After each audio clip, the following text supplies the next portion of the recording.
Hey everybody, Stacy here with Pitch Tech Fire, and I'm so glad you guys have joined us for another one of our pitch hacks of the week this week. If you haven't been with us before, we cover tips and tricks on pitching, pitch decks, sales decks, investor decks, and live presentations. So that means if you're a startup company looking for funding or an established company looking for new customers, maybe you're even in an accelerator or an incubator program, all of you guys can find value in our pitch hacks here. So let's hop right into it. What's this week's pitch hack of the week? All right, this week we have how to stand and use body language during pitches. So let's put ourselves in the mode. We have a really big pitch coming up. We have an important audience member or audience that's watching us pitch, and we really want to excel in that pitch. How do we stand and how do we use our body when we're presenting? There's many different things at play when we're presenting. We might have a couple different things going on at once. First of all, we're definitely talking, right? So we're gonna be talking during our presentation, but we're usually physically there, either in person or even through a video conference or something like that, so people can see us and our body, our face and our hands and everything, right? And there may also be a slide deck. We might have our slides behind us or on a wall nearby where we're clicking through some slides, some visual aids, okay? So it's a lot of things going on for our audience. And so because of that, there's many things that we do with our body when we're presenting that can be distracting to our audience. So first I want to talk about things not to do with your body when you're presenting, and then I'm going to talk a little bit about things to do and how to do it right with your body as you're presenting. So what not to do, we definitely don't want to move around too much, right? So if we've got a lot of stuff going on a slide behind us, we're talking at something else they need to pay attention to.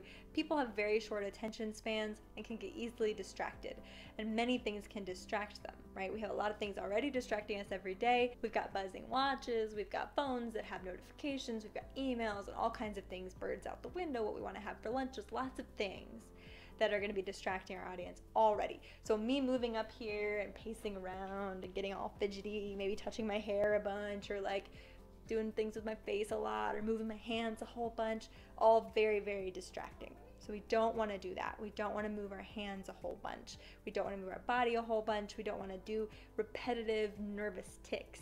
So one of the ways to get rid of that is to watch yourself practice and see what are your repetitive tics. Maybe your repetitive tic is to touch your face. That's a very common one, to touch your face, kind of hide a little bit for a second to touch your face. It might be to touch your hair, to, put your fingers through your hair. Keep pulling that one annoying hair, behind your ear. It keeps falling out, right? So that can be a nervous tic. So we want to make sure we don't do that in the real time that you're presenting. We try to get rid of that nervous tic or get rid of what's causing that nervous tic. Other common nervous tics that I see people do a lot is to shift.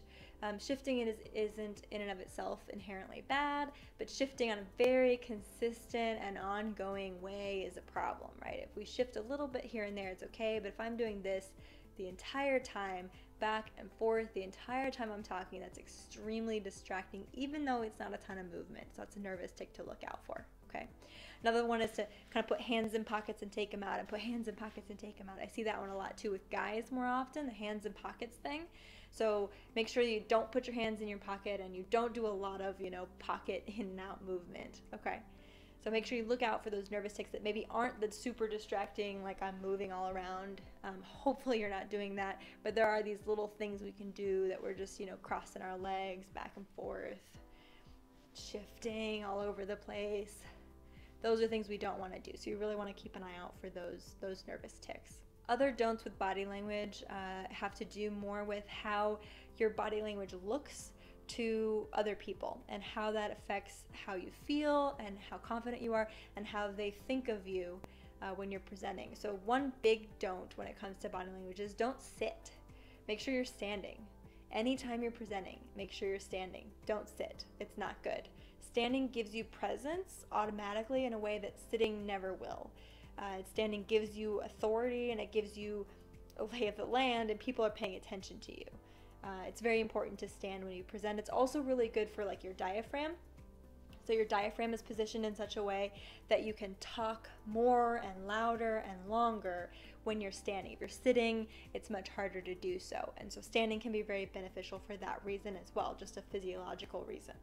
So make sure you stand. Now I get that if you're presenting to somebody over lunch, you're probably not going to stand up in the restaurant. But other than that, really try to stand as much as you can. It's a very beneficial thing to do. If you're presenting, and especially if you're presenting with slides, let's stand. Other don'ts with kind of how you stand: don't stand in such a way that makes you look closed off. So don't have your arms all crossed, you know, the whole time, all crossed and all tied up, all tight. That makes you look like you're not interested in talking, you're not interested in what they have to say, you don't care, you're very closed off when you have your arms crossed. So don't do that, don't cross your arms.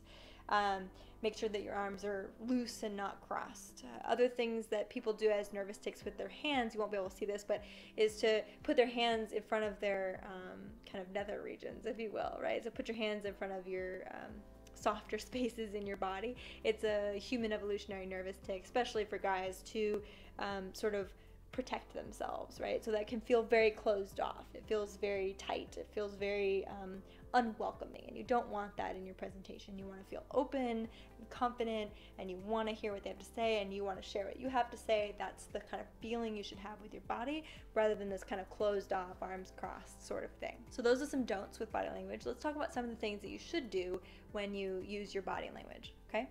One thing you should definitely do is use your hands a little bit while you're talking. Now, I use my hands a little bit more than most. I have a bit of Italian in me, so we talk with our hands. But you do want to use them. You don't want to have them just be completely static and not moving the entire time, and it's kind of distracting that you're so still, okay? So we do want to use them. But we don't want to be too distracting with them. We don't want to be kind of doing all this crazy stuff the whole time and pointing to things and over here and all the things, right? So we definitely want to use them when we need to. We make a point. We can do things like list things off, 1, 2, 3, right? We can use your hands to give a little bit more of that information about what you're talking about to your audience, just a little bit more, but not a ton. So also what we want to do with our body language, we want to stand up straight, chest out, you know, shoulders back, give it that nice straight posture. You want to stand with your legs about equidistant to your shoulders so that you're very well platformed, essentially. You're not going to fall over, you're not going to blow over in a windstorm.